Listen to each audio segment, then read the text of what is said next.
네, 구독자 시청자 여러분 반갑습니다. 박 작가입니다. 제가 어제 저녁부터 목이 막 거의 역대급으로 가라앉아가지고요. 오늘 아침에도 회복이 안 돼서 만약에 장이 좋으면 과감하게 시황 영상을 좀 스킵을 하려고 했는데 또 시장의 상황이 좋지 않다 보니까 여러분들에게 또 몇 가지 메시지들을 좀 공유를 드려야 될 것 같아서 방송을 켜게 되었습니다. 자, 오늘 목소리가 너무 나지막하고 텐션이 많이 떨어지더라도요. 양해를 좀 부탁드리겠습니다. 제가 지금 촬영을 하는데 마치 좀 ASMR을 지금 촬영하는 것 같은 그런 기분이 듭니다. 자, 어제 자산시장이 전반적으로 무너졌는데 비트코인을 비롯해서 가상자산은 더 크게 무너지는 모습을 보였습니다. 자, 이 얘기는 이 가상자산, 특히 비트코인은 기존의 주식이나 뭐 채권 같은 자산들과는 완전히 확연히 다른 어떤 용도를 가지게 된다라는 의미이기도 하거든요. 그래서 향후에 어떻게 시장이 흘러가게 될지 알아보도록 하겠습니다. 네, 어제 미국 3대 지수 모두 하락으로 마감을 했고요. 자, 이틀 연속으로 하락세를 보였죠. 자, 근데 그 이유는 가장 큰 거는 부채한도 협상이 잘 되지 않고 있다는 부분이고요. 그리고 연방공개시장위원회 FOMC 정례회의 의사록이 이제 발표가 됐거든요. 자, 그 부분들이 이제 반영이 된 건데 어떤 내용들이 나왔는지 이 시장의 향방이 어떻게 될지를 먼저 좀 알아보겠습니다. 네, 우선 부채 한도 협상인데요. 다시 이제 회동을 했습니다. 그런데 타결 소식은 역시나 전해지지 않았죠. 양측이 견해차를 여전히 좁히지 못한 겁니다. 자, 메카시 하원 의장도요. 이제 이날 기자들과 만나서 아직까지는 거리가 멀고 메카시 하원 의장도요. 기자들과 만나서 타결과는 거리가 멀다고 언급을 했습니다. 자, 그러면서 본인들은 그냥 지난해보다 정부 지출을 더 줄여야 된다라고만 한 건데 그게 그렇게 어려운 것인가? 라고 반문을 하고 있습니다. 자, 근데 지금 민주당에서 좀 늦게 나오기도 했고 전반적으로 어떤 스탠스가요. 공화당보다는 백악관 측이 조금 더 루즈하게 접근하는 듯한 모습을 보여서 좀 많은 비판들이 있는 것도 사실입니다. 자, 그리고요, 지금 기자회견에 앞서서 공화당의 원내 대책회의가 열렸는데 이 어제도 말씀드렸지만 강경파들이 메카시 의장을 굉장히 많이 압박을 했어요. 그래서 반드시 예산 지출 대폭 삭감하는 양보를 받아내야 된다라고 지금 주장을 하고 있습니다. 자, 그래서 만약에 이번 주 중에 합의안이 도출되지 않으면요, 디폴트 우려가 정말 커지는 부분들이 있는데 최종 시한 맞추려면 이번 주 중반까지는 합의를 이뤄야 된다라고 많은 기관들도 전망을 하고 있습니다. 네, 그럼 FOMC 회의록을 지금 보시면요. 일단 이 발표가 되면서 불확실성이 더욱 커졌습니다. 근데 이 의사록 발표를 할 때요. 뭐 확실성이 더 커졌다 이런 경우는 거의 없어요. 왜냐하면은 연준 인사들은요. 모든 발언들을 굉장히 좀 중의적으로 한다고 해야 될까요? 뭔가 다들 어떤 단서를 남겨놓거든요. 왜냐하면 본인들이 그렇게 확실하게 던져버리면은 본인들이 엄청난 책임을 져야 될 수 있는 상황들이 일어날 수 있는 거잖아요. 자, 그래서 지금 현재의 분위기를 보면은 금리 인상 필요하다와 필요하지 않다가 극명하게 나누어져 있는데 지금 현재 숫자로만 봤을 때는 금리 인상을 반대하는 쪽이 좀 더 많은 것 같아요. 근데 일부 강경파들이 여전히 계속해서 주장을 지금 하고 있는 거죠. 네, 이런 상황에서 어제 크리스토퍼 월러 연준 이사가 이제 연설을 했는데 인플레이션이 하락하고 있다는 명확한 증거는 아직까지는 확인하지 못했다라고 합니다. 자, 그러면서 6월에 금리 인상을 중단하는 것을 지지하지 않는다라고 또 언급을 합니다. 좀 매파적인 발언을 하는 거죠. 그러니까 냉탕에 갔다가 온탕에 갔다 이걸 지금 반복을 하고 있는 모습들을 보이는 겁니다. 자, 그러면서 이제 이번 주 이제 26일 발표되는 이 근원 PC 그리고 PC 지표를 봐야 되고 다음 달에 발표되는 이 CPI까지 확인을 하면은 이제 전체적으로 방향을 좀 알 수 있을 것이다. 또 이렇게 주장을 하고 있습니다. 네, 어제 FOMC 회의록이 공개가 되고 또 월러 이사가 이제 연설을 한 다음에 지금 보면은 다음 달에 금리를 동결해야 된다는 의견이 지금 더 많이 줄었어요. 어제 70%가 넘었는데 지금 65%보다도 더 하회를 했죠. 그리고 이건 계속 상승을 하고 있는 모습이기 때문에 아직까지 남은 상황들과 그리고 지금 PCE 지표나 이런 것들을 좀 더 면밀하게 봐야 되는 그런 상황입니다. 네, 그러면 비트코인 차트를 보겠습니다. 자, 지금 비트코인 차트를 보시면 어제는 굉장히 가격 변동폭이 컸습니다. 자, 다행히 여기서 이제 마감을 했는데 지금 이제 촬영하는 시점 기준으로는 약간은 반등하는 모습들을 보이고 있고 지금 중요한 지지 영역을 무너뜨리진 않은 모습들인데 향후에 이제 방향성은 지켜봐야 되는 부분들이 있는데요. 그건 뒤에서 또 자세하게 설명을 드려보겠습니다. 네, 어제 가상자산 시장은 전반적으로 많이 빠지는 모습이었어요. 비트코인이 3.17%, 이더리움도 2.76%, 그 외 나머지 모든 알트들도 많이 빠졌고요. 그리고 지금 라이트코인이 반감 교재 때문에 많이 올랐는데 어제는 좀 많이, 가장 많이 지금 뱉어내는 모습을 보여줬습니다. 네, 비트코인 도미넌스도 지금 하락을 해서 지금 47.7%에 머물고 있습니다. 지금 48에서 더 많이 멀어지는 모습들을 보여주고 있죠. 자, 그런데 공포 및 탐욕 지수는요, 오히려 어제보다 한 단계 상승을 했어요. 50일이고 여전히 중립 상태이고요. 이런 상황이면은 시장의 플레이어들이 언제든 또 다시 진입을 할 수 있는 그런 여건이 된다라고 볼 수가 있습니다. 네, 그러면 CVD 차트를 보겠습니다. 어제 가격 하락에 가장 큰 영향을 준 고래는 보라색 고래로 보여요. 지금 보시면은 이 시점에 매물을 상당 물량 던졌는데, 자, 이게 가격의 어떤 하락과 굉장히 많이 맞닿아 있는 모습들을 볼 수가 있습니다. 자, 그리고 여기서 지금 다시 좀 시장에 진입을 하니까 약간 더 반등하는 모습들을 보이고 있죠. 자, 보시면 보라색 고래가 이 갈색 고래 같은 경우는 지금 이 지점에서 매입을 하고 홀딩을 하는데, 같은 기간에 지금 매입을 했던 보라색 고래 같은 경우는 굉장히 큰 폭으로 지금 매입을 했다가 이제 큰 폭으로 던지는 모습들을 보이고 있습니다. 자, 그래서 이 시장에서 지금 큰 고래들이 가격을 많이 주도하고 있다는 모습들을 볼 수가 있고요. 자, 나머지 고래들은 빨간 고래 같은 경우는 매물을 던지다가 지금 가격이 상승하기 직전 시기부터 이제 매입을 일정 부분 했고요. 아마도 이 빨간 고래의 진입이 가격이 다시 일정 부분 반등하는 데 영향을 주었다는 것으로 보입니다. 그리고 나머지 두 고래 같은 경우는요, 그냥 물량을 다 던져내고 있는 그런 모습들을 보이고 있고, 지금 녹색 고래가 이제 요 지점에서 그래도 소폭 지금 진입을 하는 모습들을 보이는데, 아마 가격 변화에는 큰 영향을 주지 못했을 거로 보입니다. 자, 그럼 파이어 차트를 좀 보겠습니다. 지금 파이어 차트 보시면요, 지금 어제보다 매수벽이 더 진하게 형성되는 걸 볼 수가 있는데 25.3과 25.2K 정도에서 지금 굉장히 진하게 지금 형성이 되는 걸 볼 수 있어서 이 지점이 좀 강력하게 지지 구간으로 작용을 해서 반등할 가능성이 높다라고 그렇게 예측을 할 수 있고요. 자, 이 부분에 대해서는 늘 강조드리는 구간이죠. 뒤에서 또 다른 여러 증거들을 또 말씀드릴 텐데요. 아무튼 이 구간이 단기적으로 중요한 어떤 지지 영역이 될 것이고, 여기가 뚫리게 되면은 또 어디까지 내려갈지에 대해서는 우리가 또 고민을 해봐야 되는 부분입니다. 자, 그리고 매도벽은 보시면요, 지금 30K에 굉장히 뚜렷하게 형성이 되어 있는 상태고요. 그리고 29.5K 정도 부근에서도 뚜렷하게 형성이 되어 있어서 이 구간이 저항으로 작용을 하고 있고, 자, 이 구간에 만약에 가격이 도달을 하면은 매수와 매도 공방이 치열하게 일어날 것이다. 자, 이렇게 볼 수가 있습니다. 네, 그러면 이번에는 온체인 데이터를 좀 살펴보겠습니다. 자, 이분은요, 체크메이트라고 해서 글래스노드에서 수석 애널리스트로 있는 분이에요. 그러니까 온체인 데이터를 굉장히 많이 다루는 분이겠죠. 자, 이렇게 얘기를 합니다. 이 비트코인의 이제 매도에 대한 위험 비율이 계속해서 줄어들고 있다라는 부분들이에요. 그러니까 매도세가 지금 나올 만큼 많이 나왔다라는 얘기거든요.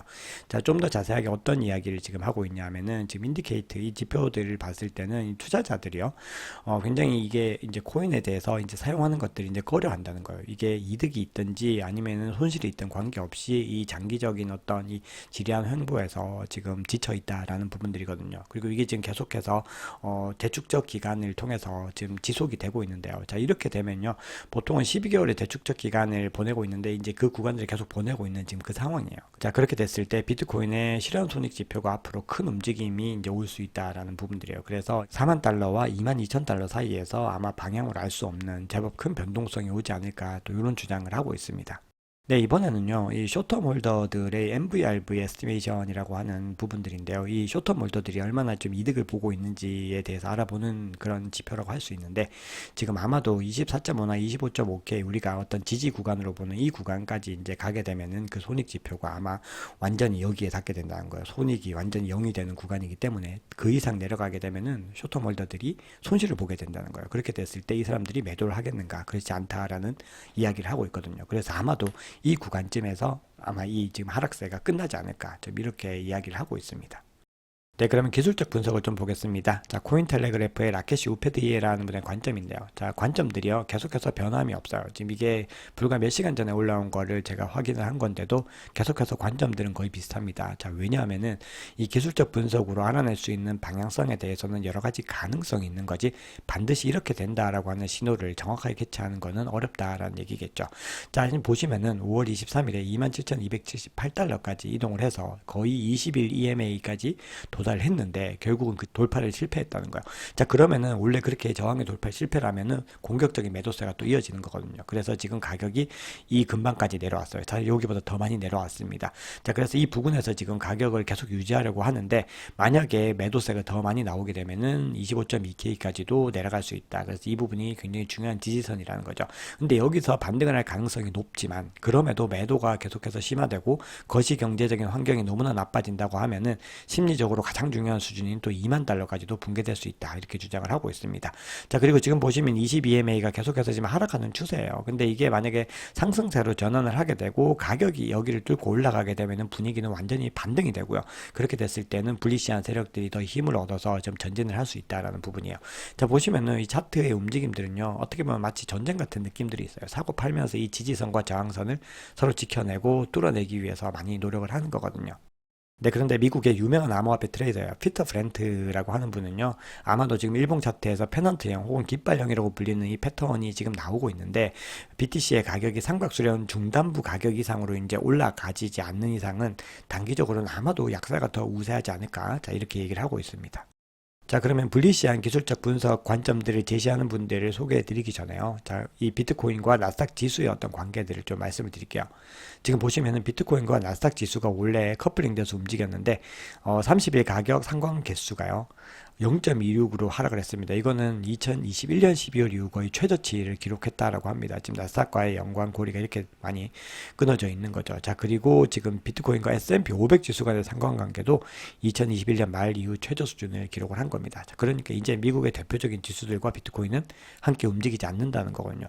완전히 다른 투자 자산이 됐다라는 겁니다. 자, 이 얘기는요, 이 기관 투자자들이 유입해서 정말 중요한 이슈가 됩니다. 왜냐하면은 이게 주식과 이제 독립적으로 움직이는 자산이 되면은 투자 다각화를 위해서 포트폴리오 다변화해서 유용한 수단이 될 수가 있거든요.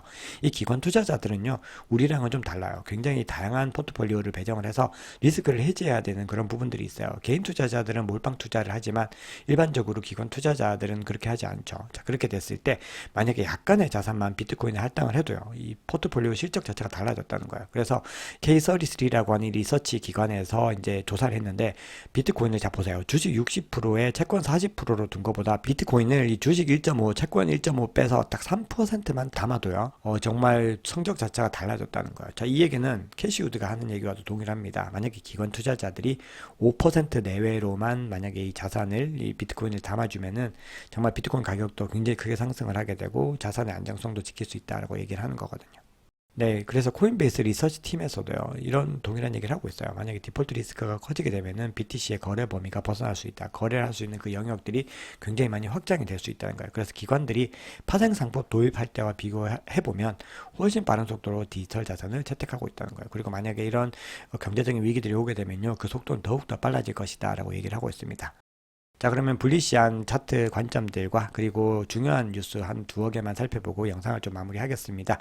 자, 2014년에서 2017년 그리고 2020년에서 2023년 지금 이제 패턴의 움직임들을 한번 보자는 거예요. 차트를 봤더니 지금 이 영역들이 완전히 동일하고 지지를 받는 구간과 저항을 받는 구간들까지도 일치하더란 거예요. 그래서 우리 다시 한번 해보자 앞으로 이렇게 얘기를 하고 있습니다.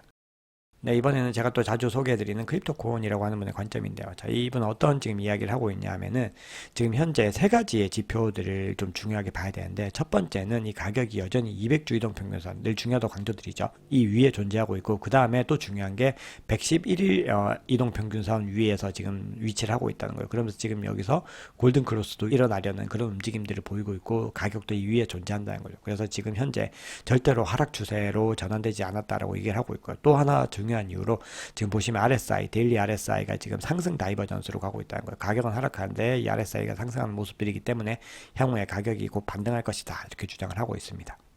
그리고 평소에 가장 불리시한 관점을 이야기하는 트레이더 타디그레이드 같은 경우도요, 지금 이제 과거의 패턴들을 통해서 이 구간에서 반등하는 이 패턴들, 이 차트 모양이 동일하다는 걸 얘기를 하면서 이 대략 한 24.7에서 25.5K 정도의 구간에서 어떤 지지 테스트를 할 수 있다라고 주장을 하고, 그 이후에는 반등해서 상승의 흐름을 가지고 갈 것이다, 이렇게 주장을 하고 있습니다.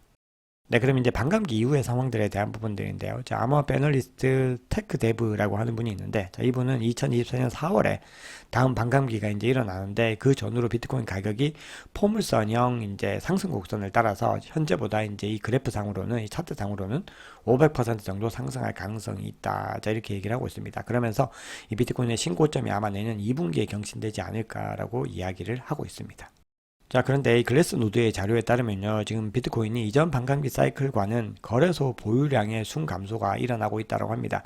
그래서 지금 보시면은 채굴 보상이 25BTC였던 사이클인 두 번째 폭이라고 하는 이 지점에서는요, 지금 거래소 잔고가 102만 BTC가 순증가를 했는데, 그리고 에폭스 3에서는 197만이 이제 증가를 했는데, 오히려 지금 현재는 계속해서 감소하고 있는 모습들을 보이고 있기 때문에 지금 과거에 지금 어떤 반감기 패턴과는 다른 모습을 보이고 있다고 얘기를 합니다. 네, 그러면 중요한 뉴스들을 몇 가지만 전해드리겠습니다. 네, 중국의 CCTV죠. 중국 중앙TV에서 지금 어떤 보도를 내보냈냐면은 홍콩이 이제 거래소를 통해서 개인이 비트코인 등 암호화폐를 구매할 수 있도록 했다. 이거를 갖다가 이제 내보낸 거예요. 그러면서 홍콩 현지에서 ATM기를 통해서 비트코인 환전하는 장면까지 소개를 했어요. 이 중국 현지에서. 그리고 관영 언론이 이걸 얘기를 한 거죠. 이 얘기는 홍콩의 암호화폐 정책에는 중국 당국의 굉장한 지원이 있었다라는 걸 명확히 알 수 있는 부분입니다. 네, 그리고 미국 현지에서도 변화의 움직임들이 보이고 있어요. 미국의 대선 후보입니다. 론 드산티스 플로리다 주지사가요. 지금 트위터 스페이스를 통해서 다가올 미국 대통령 선거 출마를 선언을 했는데 여기서 비트코인과 관련해서 굉장한 얘기들을 많이 합니다.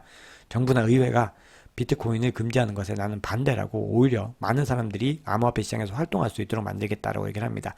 그러면서 BTC의 통제가 아니라 보호를 본인의 주요 포지션으로 하겠다 이렇게 얘기를 하고 있어요. 자, 이렇게 되니까 네, 굉장히 이분이 좀 당선되면 좋겠다는 생각이 막 들죠. 자, 근데 이 대선 후보의 이번 스페이스에서는요, 일론 머스크 테슬라 CEO가 호스트 역할을 맡았습니다. 자, 그러면서 이렇게 이제 행사에서 이렇게 얘기를 했어요. 론 드산티스와 인터뷰할 예정인데 그가 발표할 내용이 꽤 있다 이렇게 얘기를 합니다. 물론 아직까지 일론 머스크가 이 론 드산티스를 지지하는지에 대해서는 밝혀진 바는 없습니다. 아무튼 이 사람의 얘기가 굉장히 획기적이다라는 거겠죠. 네, 그리고 전통 금융 헤지 펀드들이요, 이제 암호화폐 계열사를 계속해서 만들고 이 디지털 자산을 계속해서 수용하는 모습들을 보이고 있습니다. 그래서 규제 이슈가 있더라도 지금 계속해서 산업은 전진하고 있고 정말 많은 플레이어들이 시장에 적극적으로 뛰어들고 있다는 걸 알 수가 있습니다. 자, 여러분들 단기적으로는요, 얼마나 많이 하락하고 어떻게 될지를 알 수 있는 사람은 신의 영역입니다. 이건 어떤 매수에 대한 가능성이고 여러 가지 지표들이나 아니면 볼륨들을 가지고서 이 변동성을 어느 정도 수준에서 예측하고 대비를 하는 것이지 이걸 명확하게 알 수는 없기 때문에 본인이 투자 원칙에 따라서 그 지점들 제가 좀 언급드렸던 부분들 있죠. 거기를 계속해서 감안을 해서 본인이 투자 계획을 잘 세워서 추가 매입을 하고 또 만약에 뭐 실현 손익이 충분히 있다. 본인은 장기 투자자가 아니다 하면은 차익을 실현할 수도 있는 거고요. 자, 그래서 이 투자에 대한 전체적인 원칙들은요. 본인이 스스로 잘 세워 보셔야 되는 부분이라는 거 강조를 드리고요. 제가 지금 계속 지금 계획이 좀 늦어지고 있는데 투자에 대한 관점들을 더 직접적으로 얘기할 수 있는 서비스를 준비하고 있다고 말씀을 드렸죠. 자, 그 부분은 제가 이제 준비가 완료되면은 아마 뭐 6월이나 해서 공개가 되지 않을까 또 기대를 하고 있는데요. 자, 나오면은 말씀을 드리겠습니다. 자, 여러분 오늘 하루 힘차게 잘 보내시고요. 지금까지 박 작가였습니다.